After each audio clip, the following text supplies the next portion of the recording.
Thank you very much, and thank you to everyone at the library, and thank you all for coming. Where do you want to start? Shall we introduce ourselves, Gabby? So, who the hell are you, and what do you do? I'm Gabby. I am a comedy writer and author. So I write for, as well as writing books, I write for TV, radio, online, stage. I help out stand-ups with their routines and stuff. But yes, I also have written the Darkwood trilogy, and the Rooks trilogy, which is about ghost hunters. And I've started off a new trilogy called Cursed, which is about some very pretty men in the Tudor era who are cursed and in love. Mark, whom are you and what do you do? I'm an author, screenwriter and podcaster, and I do the Witches of Woodville series, which I pitch as Dad's Army meets Bed Knobs and Broomsticks. So it's set in a fictional village in Kent, which I've put at the end of my garden. And it's like a greatest hits of Kent villages. You've got witches and you've got the Battle of Britain going on overhead, but you've also got various supernatural threats that they have to cope with throughout the war. And 4 books into that and a 5th on the way. So, yeah. So, fantasy and being funny. I mean, when did you realise fantasy could be funny? When I must have been Rent-A-Ghost, probably. Brilliant. Rent-A-Ghost, Docula. There were a lot of really good. Round the Twist, Maid Marian, Her Merry Men. Yes, brilliant. There was so much good fantasy comedy when I was a kid. I was a kid in the 80s and for bits of the 90s. And yeah, so all of that stuff. Red Dwarf, obviously. Got into Discworld at about 12, 13. Perfect. And that was very much, this is brilliant. Kurt Vonnegut, picking that up about 13, 14. Reading, I think the first Vonnegut book that I read was Slaughterhouse-Five, which for a story about the Dresden firebombing is surprisingly funny. It's got pictures of bumholes in it. And yeah, I just loved his writing style, the way that you sort of felt that he was telling you a yarn. Duckula's a good shout. Right? Duckula's a good shout. When I make a cup of tea for my wife, I'll still go, cup of tea, ducky poos. So yeah, that's. I mean, we're of a similar age, so I remember watching things like Chorlton and the Wheelies. Do you remember Chorlton and the Wheelies? I'm a little bit young for Chorlton and the Wheelies. I'm a little bit old. So remember Chorlton and the Wheelies, which had this brilliant Welsh witch called Fenella, who would disappear into the ground, then pop up again, and then Chorlton would go, hello, little old lady. And that was just taking all those things from fairy tales, witches and dragons, and just making it really weird and surreal and funny. But like you, I discovered Douglas Adams and Terry Pratchett and sort of never looked back. Yeah, Douglas Adams as well, around that same time. I was such an uncool 11-year-old. I was listening to Radio 4 comedy at night in my room and feeling really naughty for staying up till 11 to listen to Hearing with Hegley and the Fractal Cat, which is a very, very little-known sci-fi comedy series that was on Radio 4 when I was a teenager. So yeah, all that sort of, Douglas, they did a big sort of rerun of the first 2 radio Douglas Adams Hitchhikers guys. Yeah. I am now friends with Jeff McGibbon, which is so exciting because he's just an incredibly gregarious and fun man who wants to be friends with everyone. But whenever he's just like being Jeff at me, I'm like, you're for prefect. But you say you were like me, you were the outcast and the awkward nerd, but the nerds are all the world now. I mean, you look at... We were always there. It's just we had to be quiet about it because we didn't have the internet, so we didn't know that each other were there. Like I got into Terry Pratchett through doing like a sort of a secret nerd exchange with another girl in my school, because girls were not supposed to be nerds, because the boy nerds were all like, oh, girls, you won't like that. And the girls who weren't nerds were like, oh, you're nerds, you don't watch Soldier. But yeah, me and this girl who I think her name was Nicola, we had this like secret like sort of exchange where we'd be like, look at this, it's really uncool, do you want to read it? Yeah. So yeah, I gave her tapes of Douglas Adams of Hitchhiker's Guide to the Galaxy that I had taped off the radio Wicked. at home, and she gave me Mort. And yeah, we just sort of That's that was a fair exchange. Yeah, exactly. So we just sort of so nerds have always been there. It's just that we didn't have the internet back then, so we had to like communicate really sort of carefully to minimise bullying. Registration was where it happened for me. You'd sit next to people in registration, and someone would slip a Robert Rankin paperback to me, stuff like that. So yeah, it's very. I made friends because I overheard friends reading out bits of Hitchhiker's Guide to the Galaxy, and like my nerd radar went off. Friend, and friends for life. Since 12. So we had a good classical education of sort of fantasy and humour. We've already mentioned the P word, so Terry Pratchett once already, and this is going to come up a lot, a few times, I think, because he is the kind of the humorous elephant on the back of a turtle in the room. I mean, you read more. That was my first one as well, actually, which is a great entry point, actually, for if you want to read Discworld. Have you been compared to him? I have. Yeah, me too, and it's the scariest thing ever. Because if you're a writer and you write humorous fantasy and someone says, "Oh, Terry Pratchett," if someone says to me, "This is as good as Terry Pratchett," it's like, no. There's no way it can be. It's like it's an honour, but also it's like I am not worthy. It's a kind of terrifying thing. I'm open that I'm influenced by him. Absolutely, I absolutely say huge influence. Yeah. But it's not going to be the same because he was the Swift of the 20th century. But you try to, you can certainly be, I don't know many comedy fantasy writers who aren't hugely influenced by him. I don't know many satirists who aren't influenced by him because he was an amazing satirist. And I feel like that's the gold standard to be able to use fantasy to do the same work as satire, to use fantasy as satire, to use it as a silly mirror, a funhouse mirror to hold up to our own world. So what was your relationship with fantasy before Terry? Because I struggled to read Lord of the Rings. I struggled to read The Hobbit. I loved the Earthsea books, but I liked fantasy, but 80s fantasy films were pretty terrible. Krull and Beastmaster and stuff like that. Wasn't really, and it was all kind of po-faced. Was that your relationship with fantasy before then? I don't think I have consumed much non-comedy fantasy besides the Peter Jackson Lord of the Rings because it's so pretty, and even that's funny. I don't think I've consumed much fantasy that isn't funny. I also really loved the Dungeons and Dragons cartoon. Right. That was another early comedy fantasy, and again it's really funny. And my favourite one was Eric, who is the silly, snarky, mean little guy. Almost all of the fantasy that I have consumed, most of the sci-fi I've consumed has been either a straight up comedy or has had a very strong comedy undertone. So when you come to write Darkwood, you had this great career in TV and radio. Wrote for Horrible Histories. Somehow she left that out in the intro. I still write for Horrible Histories. So you come to write Darkwood.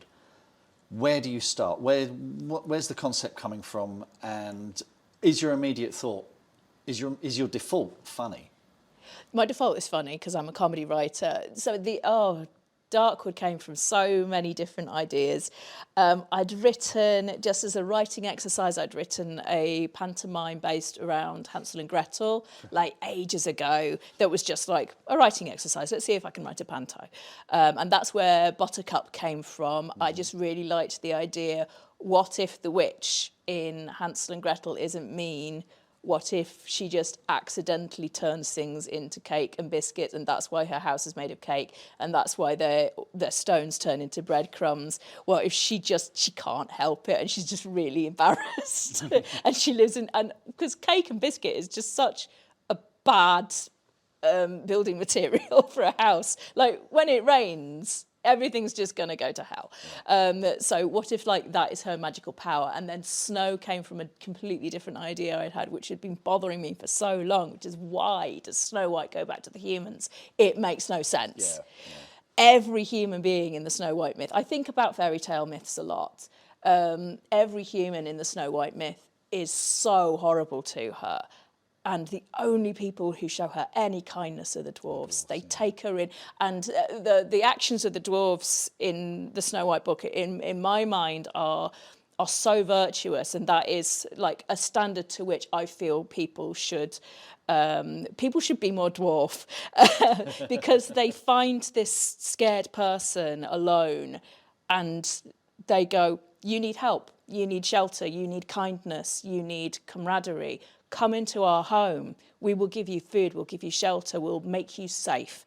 And that is just such an honourable thing to do. Why would she then just go off with some bozo who kisses her when she can't even consent? It made no sense to me. So I started creating this sort of character of Snow White, the Snow White who stayed with the dwarves, and that's where that snow came from. And then with Jack and the Beanstalk again, I love the idea of Jack Jack at the end of his story, just consumed with guilt because he's killed a giant who, look, that giant, he'd broken into that giant's house. He had stolen the giant's stuff. The giant was perfectly within his right to go, "That's my stuff, come back." But he kills the giant. So in my version, it was an accident, but he's still consumed with guilt because he was breaking into that giant's house, and that giant died because of him. So it's like lots, and from there it sort of snowballed into what other fairy tales can I mess around with? But that started off as a script that I pitched to CBBC. Right. And for a competition, and they said no. So I was like, well, I love these characters, so I'm not saying goodbye to them. I will rewrite it as prose and see if it works. Woodville started as a script. Yeah. Actually, it started as I wanted to do a sort of British Buffy the Vampire Slayer. So you'd have a village where weird stuff happened. I subscribed to the Fortean Times, and every week weird stuff happens all over the country. I was like, well, let's have it all concentrated in one place. And it was originally set in the modern day, but it was I just couldn't get it to click. And it was my TV agent who said, set it in a period that you're familiar with, you know. And he was like, make it historical. The Yanks love that. Blah, blah, blah. So I thought, and we'd moved to, because we live just south of Reculver in North Kent. And of course, the Battle of Britain is all around. There's a Spitfire museum, there's pillboxes and all sorts of stuff around there. And I know that period really well. I thought, and it all clicked into place. But doing that as TV is expensive. Oh, yeah. It's period. As soon as you do period TV, costumes, everything, it gets very expensive. But I kind of thought, actually, I could do this as a series of books. And it all kind of interlocked and clicked into place. And just the idea of... And I remember seeing the end of Bedknobs and Broomsticks and thinking, do this on a bigger scale, a witch versus Nazis and, you know, supernatural stuff. And I just thought, I know how to do this. And it just felt like that. What you're often looking for when you have I think it's what Terry did with the Discworld, is you have this precinct that's an endless well of story, that you can do anything in there. You can bring any kind of, you know, situation to it that's analogous to the modern day and stuff like that, and have fun with it. So, yeah, and they've become my happy place. I write other stuff, but I always come back to these because I just love them. So. Yeah, I think I found myself just thinking all the time about, what would this character do in this situation? And I just knew I had to keep writing them. Yeah. I had to give them a home somewhere because they were just on my brain all the time. In fan fiction, we call them plot bunnies. Right. It's in oldie worldy fan fiction, back when I was writing it in the noughties, you'd call it a plot bunny. It's an idea that nips onto you and won't let go, like a rabbit, and you have to feed the rabbit to get it to let go of your hands, basically. So it was a massive, the plot bunny was gnawing away, and I just had to give it a carrot. Yeah. Was there a point when you were working on it when you thought, this is quite Pratchett-y, or this is quite, am I treading on toes? Was there any, because I'm certainly aware that the stuff that I write, because I wrote a fantasy novel before Woodville, which was called The End of Magic, and wasn't out and out funny, but had a lot of humour in it. and I realised about halfway through one of the lead characters was basically Rincewind. And I was like, okay. Were you ever aware of sort of feeling like treading on toes or things you needed to avoid?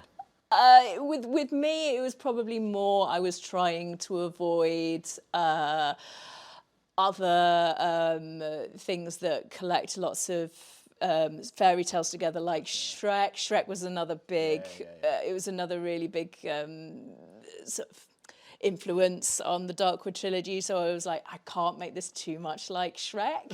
But also, there was a lot of maid marrying going on there. I love Losers in the Woods, and that's basically the concept of Darkwood. It's just a big bunch of losers in the woods who create a found family. So I do, it was more that I was trying to avoid being too maid marrying and too Shrekky. Yeah. I mean, the thing is, we are the sum of our parts. All those influences all feed into what we do. And I guess because it comes through the filter of you and with your voice, people might not notice those influences necessarily. But I guess there's no avoiding some of them, though, aren't there? You know. Yeah, I think so. Just make sure that it's not like straight up plagiarism. Yeah. No line for line stuff. Well, look, let's talk about the fundamentals of being funny, because we've promised diagrams, and the good folk at the library have got us a whiteboard. And when we were talking about this previously, and you were saying you've got all sorts of diagrams to share. Yeah, I get really nerdy. Let's really nerdy. Right. The sort of we were talking previously about character and character driven comedy, and about getting a good character group together. And that's always something that I start off with. I started off with that, I mean, partially because I usually pitch these as a TV show first. But when I'm pitching a TV show as well, I do this diagram that I got taught by Ed Morrish, who is a radio producer. He did produce Eddie Robson's Welcome to Our Village, Please Invade Carefully. I don't know if anybody's ever listened to that. Yeah, it's written by my friend Eddie and produced by my dear friend Ed. It got cancelled after 2 series because because it's the BBC. Because it's the BBC, and even though a sci-fi audio comedy needs no extra budget, apparently they just don't like sci-fi, even though it doesn't cost any more to make, though it was really, really, really good. I have a theory about the BBC and science fiction. I think they treat it like religious programming. They only have one program on. They have songs of praise for religion, and they have Doctor Who. Yeah. And when Doctor Who came off the air, we got Red Dwarf. Then Red Dwarf came off the air. Doctor Who came off. So that's my theory about. Yeah. I mean, it does work. They do have to admit that sometimes, because they commission Ghosts. And Ghosts is the best sitcom of the last 10 years. And it's incredibly successful. Yeah. And we didn't get to see the Ghosts when they came to Comic-Con on Sunday because of the queue. Because it was basically like Taylor Swift had arrived. And yet, like, yet they still, it's a thing. I put together a pilot for a TV show called The Ghosts of London, which was about a girl's been murdered and she's got to figure out who killed her. And my agent said, no one's interested in ghosts. Everyone loves ghosts. Anyway, I won't do it about ghosts because there's too many of them, and I get really confused as to which character type they are because they've got multiple ones. But so Ed taught me this thing about creating a comedy group. Actually, it was a combination of Ed and a lady called Sarah Morgan, who is a really good comedy writer. She's gone to America. She's doing a lot of stuff in America these days. But she told me about this as well. So I always create a little diagram, and I'm going to do it for Red Dwarf, because I imagine most people at a fantasy comedy talk will know the Red Dwarf characters. So you need to have a protagonist, and you need to have a chief antagonist, and a couple of side characters for fun.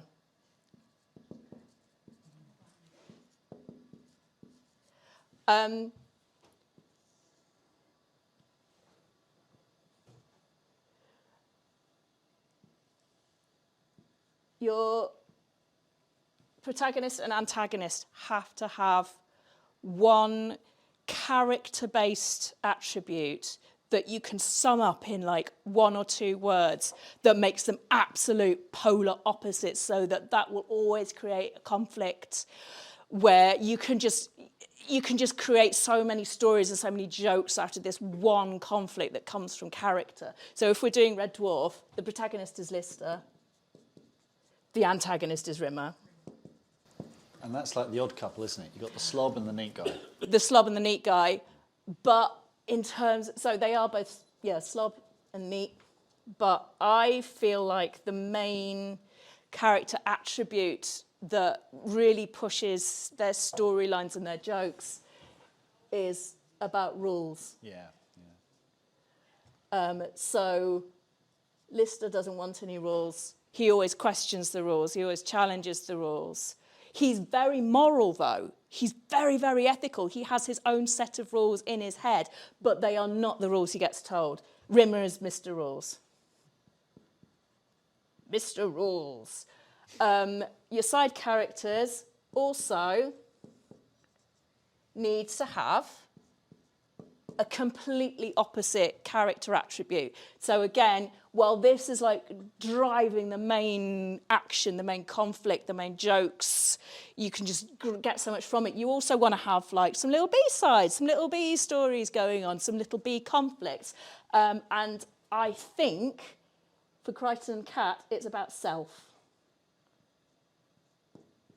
Because Crichton is selfless and Cat is completely selfish. Mm-hmm. So this is sort of pushing them away from each other. So you need to have some reason that they're not just going to push away immediately because they go, no, we're opposites. We're not going to get along. Goodbye, see you, never. And in this one, in like a lot of British comedies, they are trapped. They are physically trapped. It's porridge. It was pitched as Porridge in Space. So they're trapped by the ship and space and time. And that's what keeps them together. When I get into the bit so this is the bit that Ed taught me. Then you get the bit that Sarah taught me, which is, has anyone heard the patriarch, matriarch, craftsman and clown thing? No? So she says that it comes from the guy who invented Arrested Development, but he says he didn't invent it and we don't know where it comes from. It may have come from the ether. But she basically taught me about this, that there's 4 character types. The patriarch who, I mean, they're a little bit gendered, patriarch and matriarch. Sometimes I can call them protector and beloved.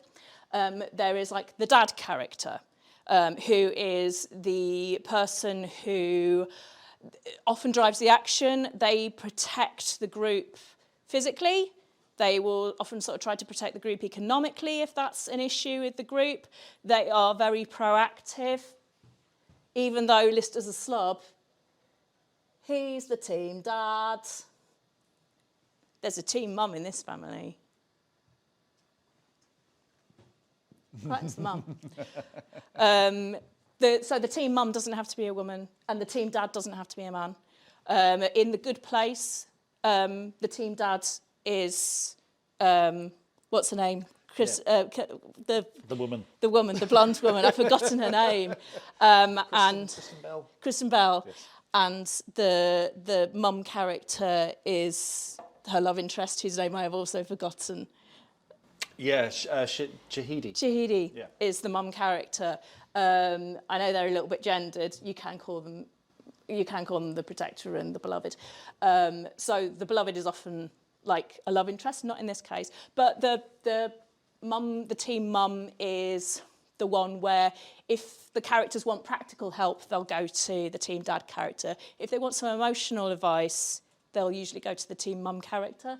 Or like the team mum will look after them in mummish kind of ways.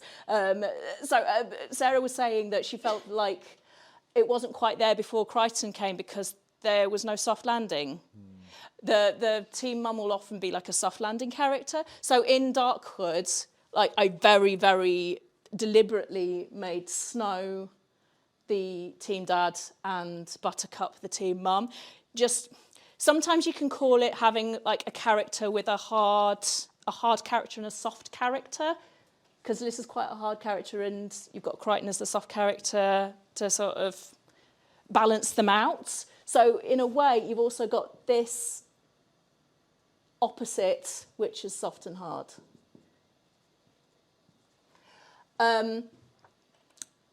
You should have what's called a craftsman character, who is a bit of a beater, somebody who's always sort of pushing to be better, often pushing to be better than the team dad character. It's a character with like older child energy, often quite anxious, often quite got a chip on their shoulder. I mean, it's Rimmer. Oldest child.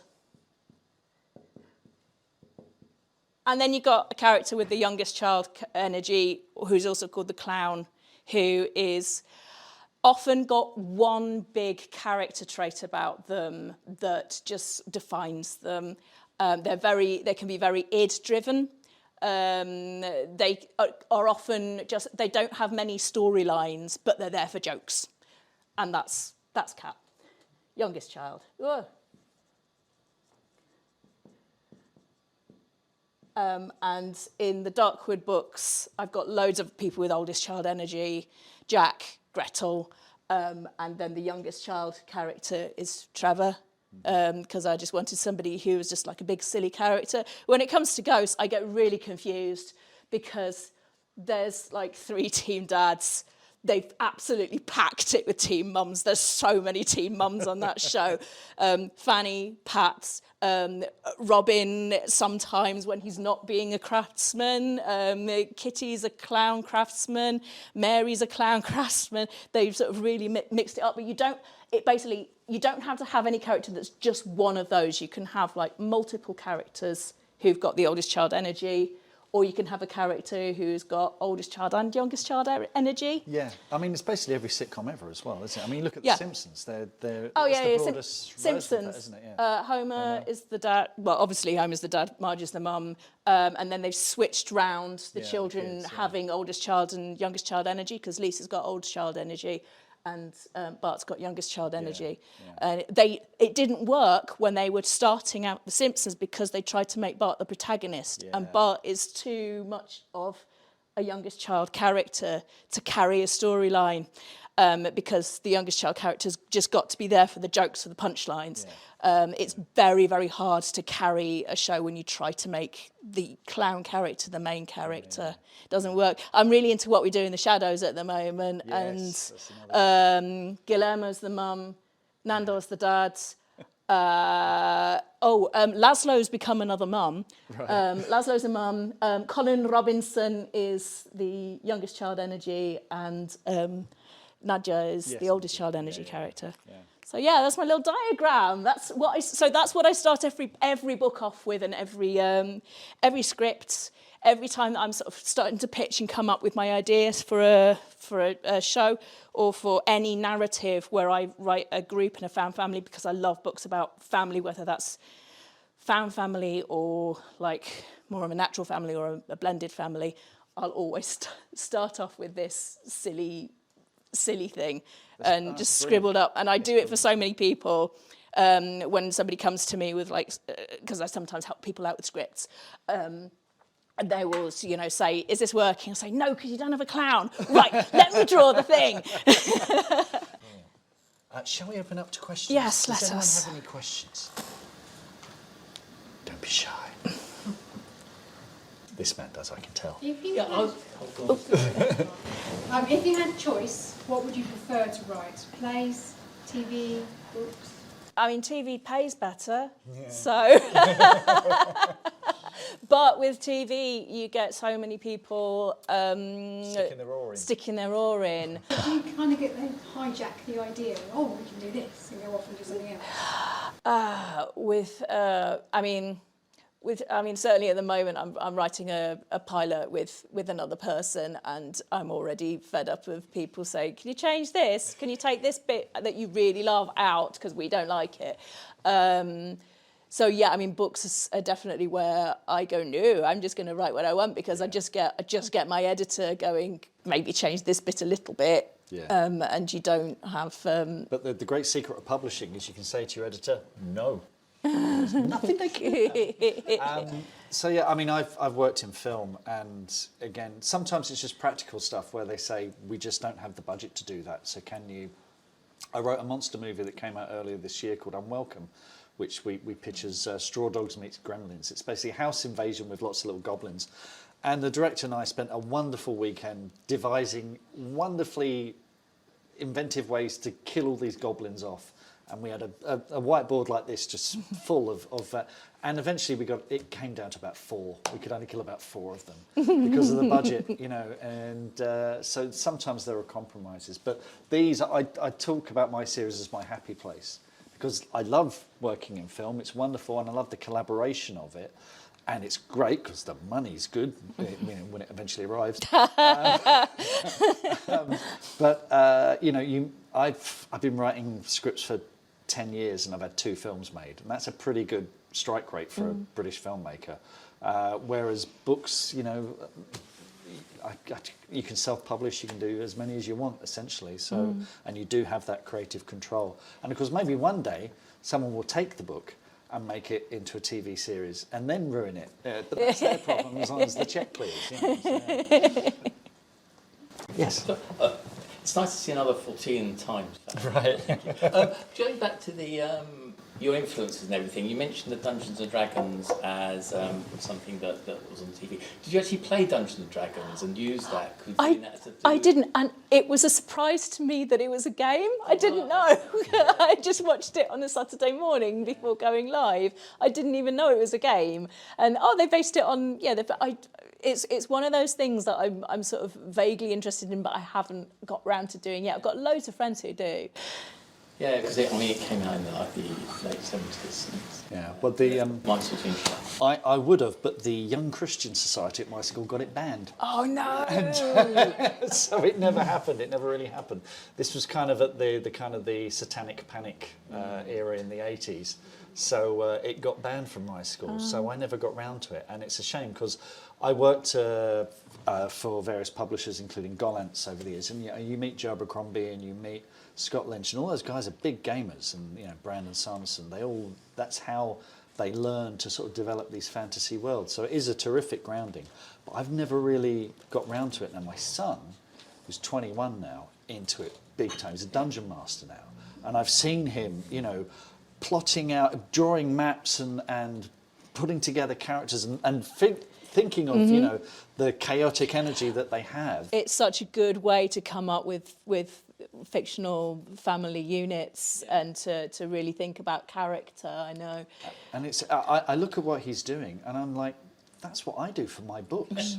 And he's studying acting, so he's aware of sort of archetypes and character stereotypes and that kind of thing, and so it's been great for him in terms of developing character and subverting some of those stereotypes and stuff like that.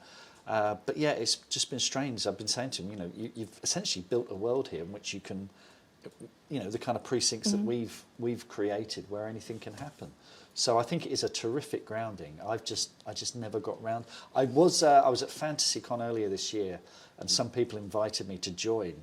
And I'm a little bit frightened because, first of all, they sent I've since discovered I misunderstood this, but they sent over a sort of a timetable, and it was like Friday night, Saturday night, Sunday night. I was like, I haven't got the time.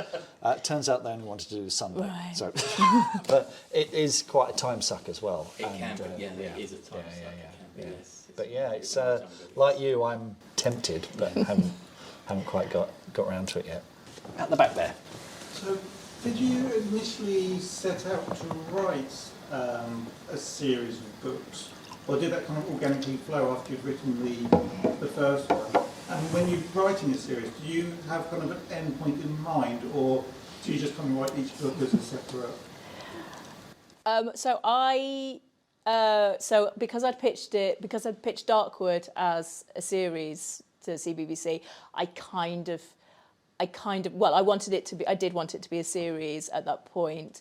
I wrote the first half of the book, and then I happened to stumble upon the lady who became my editor initially, Abby Heaton, who was looking for the publishers, Farrago, who published for me, were looking for specifically genre comedy series. So I was like, well, I've already got in my mind a series, so I can definitely write this as a series. But I only ever do trilogies because basically they ask for synopses of basically the whole series before they publish you. So I basically drafted out the full stories as 3 books. I also find it quite easy to do a trilogy because I use the Star Wars trajectory. Right. I use the, hang on, here we go. It makes it so easy to do a trilogy, doing the Star Wars trajectory, because, I mean, a story's got a beginning, a middle, and an end anyway, and you've probably seen all these ridiculous big diagrams with, like, all flows, and they find the dog gets sick, the dog becomes God and throws them out of Earth. They all go to paradise with the dog. So you've got to have a beginning, a middle, and an end. But the Star Wars trajectory, to me, which I always goes with the first book ends with a small victory. Small victory. And then you want a Pyrrhic victory. So they're not in like big trouble. I don't really want to end a book on a cliffhanger because I don't like that. Yeah. But you end up on like a sort of a bittersweet victory where there are, like at the end of Empire Strikes Back, there are issues. And they always do this with their second film. It's like, well, we're not dead, but at what cost? And then you're setting things up for like the all-in victory where it's win everything or lose everything. So I always go with that because the small victory, it's almost like it's rule of 3, isn't it? It's another comedy thing. It's like set it up with a small victory, but then I pull the rug in the second one, and then you have, well, now either they can win everything or they're going to lose everything.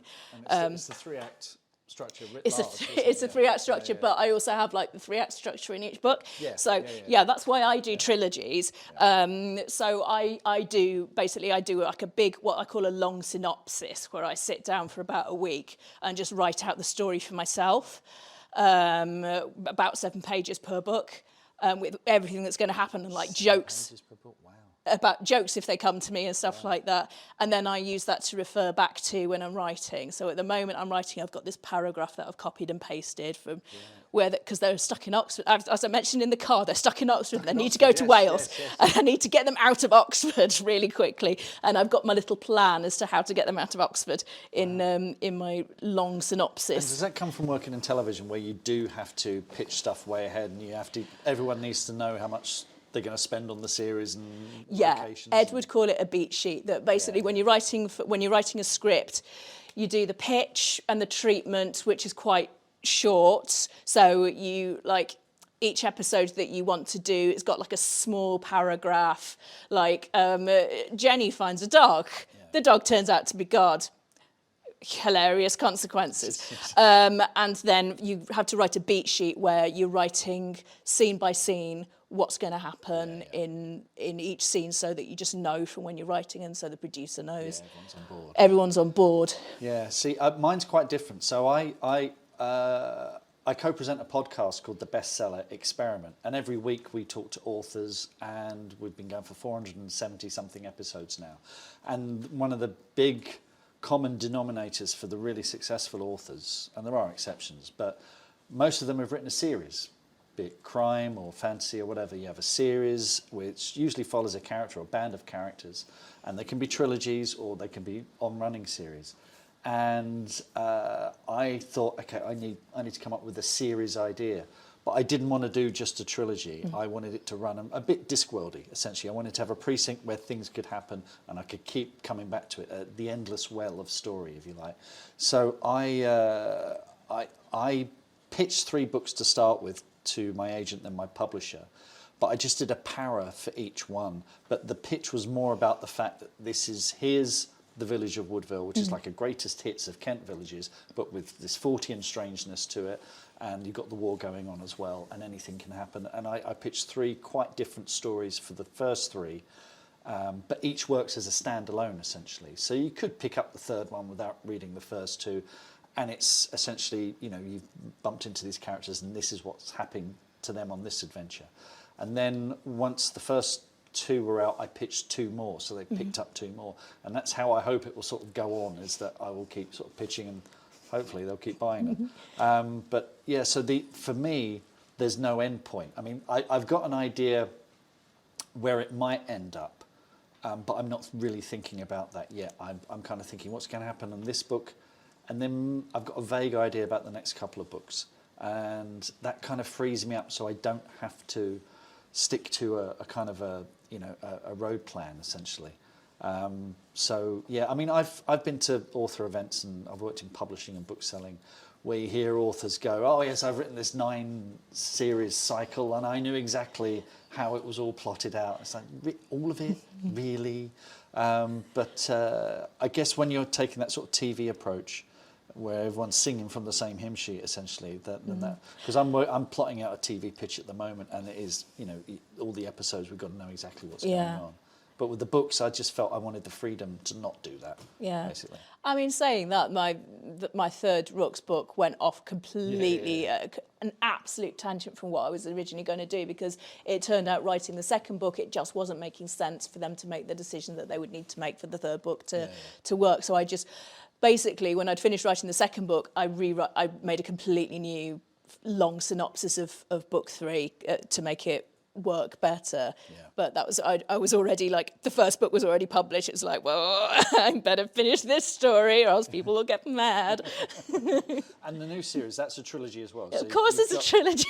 It's all my brain can do. That's fair enough. Any other questions, folks? Hello. You told us about being a consumer of fiction as a young person, so reading a lot and funny things and nerdy things. At what point and with what kind of feelings did you transform into a producer of fiction? I started writing. I mean, it's fan fiction. And back when I didn't even know it was called fan fiction, I was just like making up little stories in my head. But then when the internet came along in my early 20s, I sort of discovered fan fiction. And I was like, oh, I can just write this stuff. Brilliant. So yeah, I started writing fan fiction in my 20s. I will always sing the praises of fan fiction. There are so many, especially women and queer writers who don't just get their start in fan fiction, who just carry on. Even if we get published, we like carrying on. In fact, Georgina Pratchett, who now writes films and Tomb Raider and all this stuff, she was in my tiny little Dungeons and Dragons cartoon. Oh, Rhiannon. I don't know why I said Georgina. Yeah. I was thinking of Georgia Pratchett. Rhiannon Pratchett, sorry. She was in my tiny little Dungeons and Dragons fandom community. There were only about 30 of us, and turns out she was one of them. So yeah, people. I will always sing the praises of fan fiction as a means to find your voice, a means of getting really good constructive criticism from other readers, writers, because you've got a ready audience there, because you're writing about characters that people already love, so they will just read it and they go, I really like this, but did you want to maybe work on your dialogue, or maybe just give the characters a bit more room to breathe and stuff like that. It is a really good community. So yeah, fan fiction initially, and then I sold my first comedy sketch, quite old. I sold my first comedy sketch to a show called Newsjack when I was 32.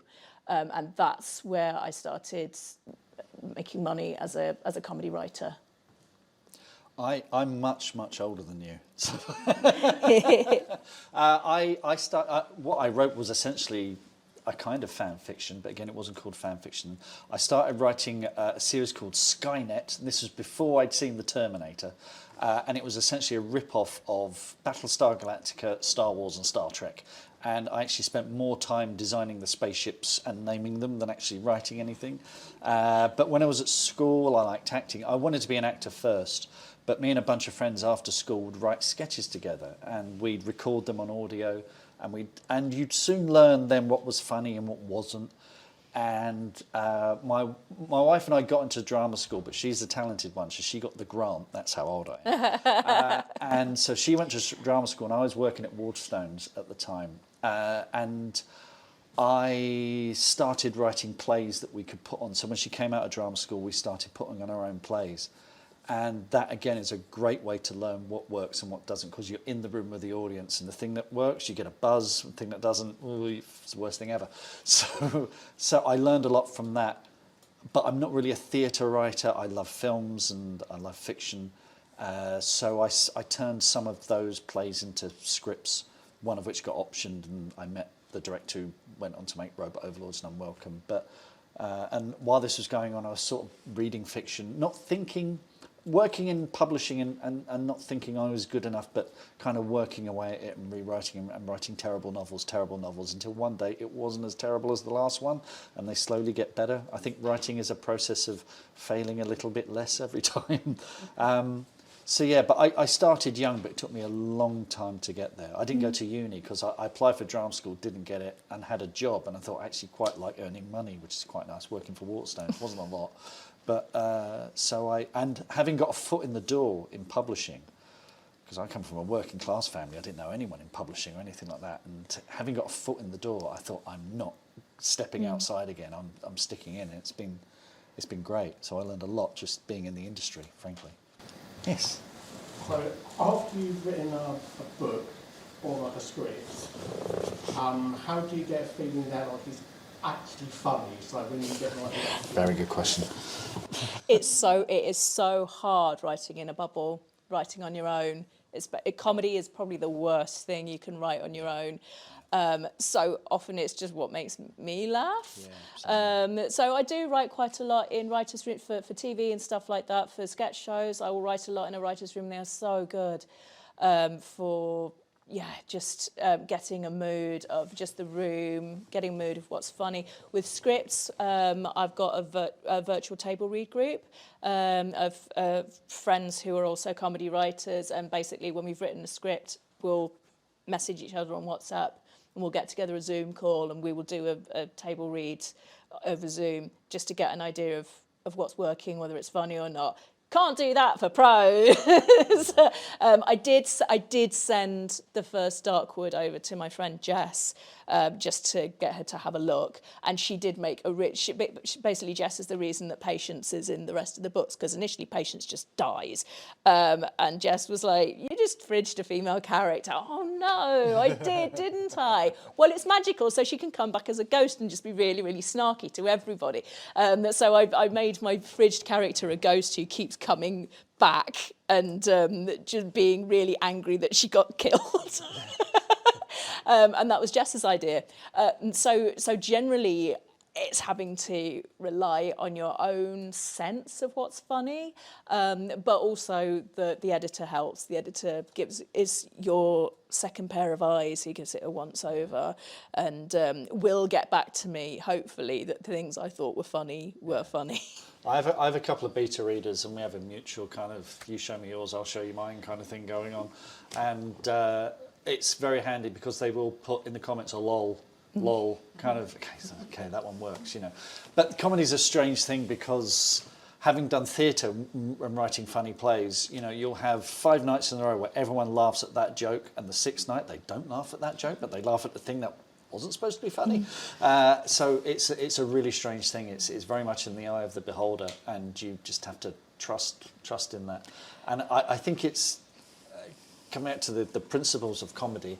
It's not about the gags. It's not about the funny lines. I think it's about the situations. Yeah, and if the characters are there, that's the core thing. I think once you know that your characters are there, then it's about trusting your gut, that the way that you're getting your characters to interact is funny, and that the situation is fun and tonally right. Yeah, it's that sense of inevitability that because you get to know a character so well. It's often why sitcoms take 2 or 3 seasons to get funny, because you know how Frasier's going to react in a certain situation, because that's who he is. And it's the anticipation of, we're putting in that situation where he's going to explode or whatever. That's where the humour comes from a lot of the time.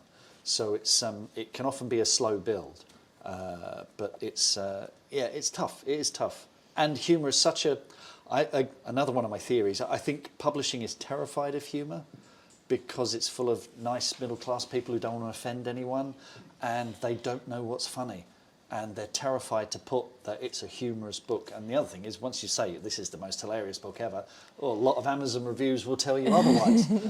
So it's a very, very tricky thing to pull off. I think they're terrified of pitching anything as hilarious or funny. I mean, to be fair, I've got a publisher who just does comedy, which is pretty cool actually, and not just comedy, but genre comedies. Like they are happy to go with it. They've found their little niche, and it is really excellent that they're willing to do that. Long may it last. Yeah. But I got sick. I judged the Women in Comedy Awards, and the one word that I really hate is witty. Right. Because if you're a woman, you can't be funny. You can be witty. I don't want to be witty. I don't look like the sort of person, because to me, someone witty is somebody in a cocktail, very stick thin in a cocktail dress, going, oh, well, of course she'd say that, but she wouldn't say that in the Hamptons now, would she? But that's not me. I literally write fart jokes for a living. That's not witty. Put that in your CV. Yeah, I do. I describe when somebody asks what do you do for a living, for your main job? I say, well, I write poo jokes. I write about Tudor people pooing themselves to death. That's the main thing I earn money for. Young people in the audience are inspired by that today. Yes. Well, I wrote one of my horrible history songs is about the Black Prince dying of dysentery. That he was like really, really stylish, but he pooed himself to death. That's the funny thing about him. Hello. How are you influenced by the reviews that you get? You mentioned the Amazon reviews. Does that impact you significantly? I don't read them. Never go on Goodreads. It's a bad place. I read the good ones. And I know there's the some bad ones to find the good ones. Yeah, no, I know there's some sort of moral code. You're supposed to read them all. Nah, sod that. No, I basically the first week or so of publication, I'll just check to make sure everything's going well. Because sometimes you'll pick up, like I say, I work for Gollancz, and Amazon was my account, so I looked after Amazon. And I remember we published a book by a major author that I won't name, and there was a typo on the first line. And day one star, typo. So, you did little things like that. I'll check just in case there's a disaster. And then I walk away. Because this is a thing. When you write something, the reader brings themselves to it as well. So they will decide what's funny. They will decide what's moving. They will decide what works and what doesn't. We've had authors on the podcast who will say to us that a series character that will be famous to everyone, they've put so little description in there of the character because people imprint themselves on it. They don't over-describe these days. They'll just give you a couple of key points and the reader sees themselves essentially in that character, and they'll come to the author and say, oh, I thought you had brown hair, and it's like, I never actually said what colour hair they had or anything like that. I deliberately do that. I deliberately make sure I put very, very little physical descriptions in, because I want people to be able to, especially with Darkwood, which is like for younger readers, like I'd want like a person to be able to go, oh, I feel like Snow would look like me. I feel like Gretel would look like me. And yeah, somebody said to me that they were really surprised that that Buttercup didn't have blonde hair. And so I kind of coded Buttercup as not white. Right. So yeah, I just mention in like a late book that she's got black hair. So, oh, she's not blonde. No, she's.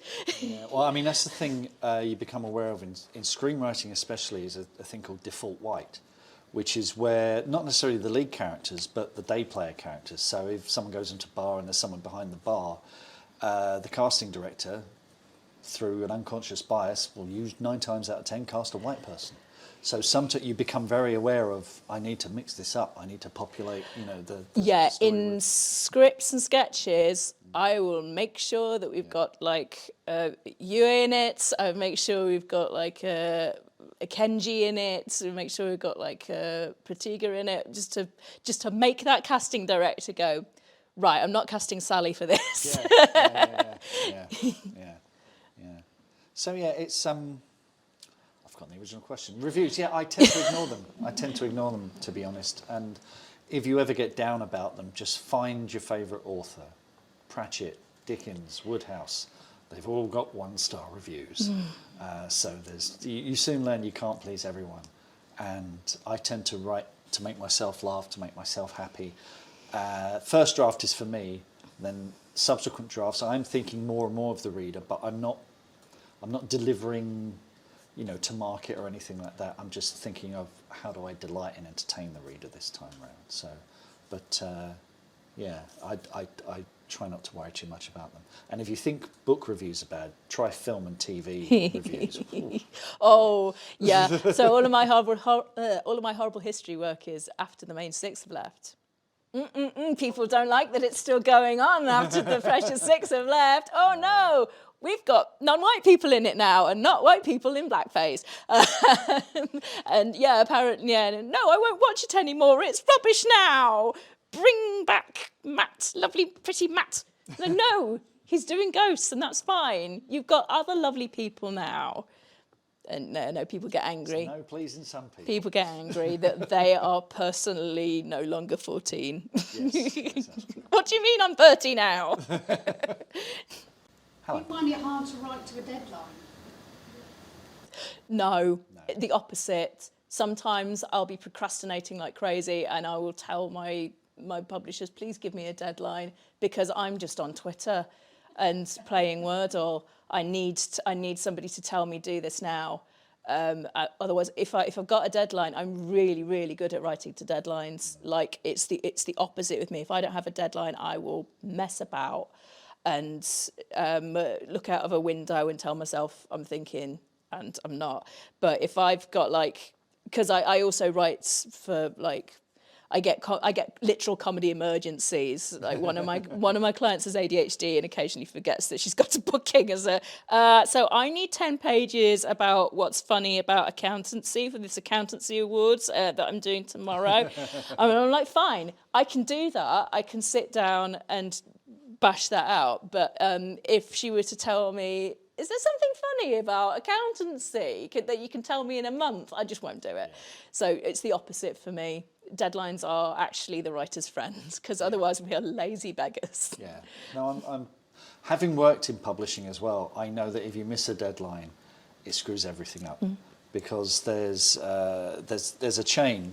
I mean, most publishers are selling 50 to 60 books a month, and they have to go through the art department, the production department, the sales department, everything. And if you start delivering late, everything tips over and it does you harm because they just don't sell your book properly. So I'm very aware that if you're not on time, it creates huge problems.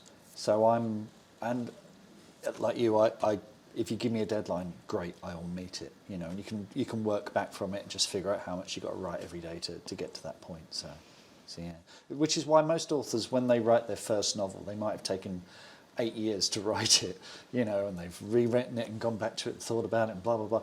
And then when they get a deal, maybe a 2 or 3 book deal, they've delivered their first book and then the publisher says, right, we need another one in 8 months. What, pardon me?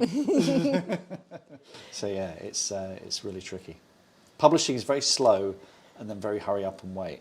So if you, for example, if you were to sign a book deal tomorrow, it could be 13 months before your book is in the shops, because you've got this whole chain of how things work. The critical path, they call it. So where are we? We're in November now, so most publishers will be selling spring books to the retailers because it all takes so long because it's the retailers who drive it, and they're preparing their promotions for spring and Easter. They'll be asking for suggestions for Easter promotions around about now. So that's why those things don't appear in the shop by accident. It's all pre-planned, way ahead. Does anyone know why books are published on a Thursday in the UK? It's the supermarket range change days. That's when supermarkets take old books out, put new ones in. And publishing changed its publication day to Thursday to accommodate that. In the States, it's a Tuesday, which is why a lot of big books from the States are published on a Tuesday to be simultaneous with the books in America, because otherwise you can get it on Amazon 2 days earlier.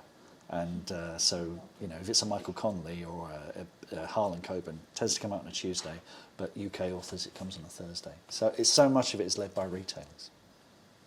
I've got millions of boring facts like that. Can I just ask about your book jackets? 'Cause they're amazing designs. Do you have much input into that, or? I'm hugely lucky. It's a designer called Harry Goldhawk, and he and his wife live in Cornwall, and they have a company called Papio Press, and they do greetings cards and calendars and jewellery, and he's very collaborative. And basically Harry said to me, just send me a kind of shopping list of things that are in each book, and he puts it together. He puts together a rough draft, and they send it to me, and I'm usually just over the moon. I mean, there were things in it that are wrong, like the church tower doesn't have a spire in the book, but I was like, what the hell, you know, it doesn't matter. So, you know, I'm just over, and they look so good together, so I'm really, really lucky, and I get a lot of comments about the covers. They're really, really good. I think it depends on genre as well. Like if you're a thriller author, there are general trends on cover art. So there was a whole trend of you'd have a child in a red cagoule. You know, you could line up 6 of them together in Waterstones. There'd be a child on a pier on a red cagoule, or, you know, and then there'd be some other thing, a house with one light on, you know, in the corner, and there'd just be a whole bunch of those. Harlan Coben, I think, you know, every other book had a pier. You know, it was getting ridiculous. So sometimes where it's a very competitive market, the publishers will go, we know what works, this is what your cover's going to look like. And you can kick up a fuss all you want, but they generally know what they're talking about. Whereas with something like this, I got a bit more leeway. So it's nice, it's very nice. Yeah, very lucky. Not everyone gets that. Thank you very much.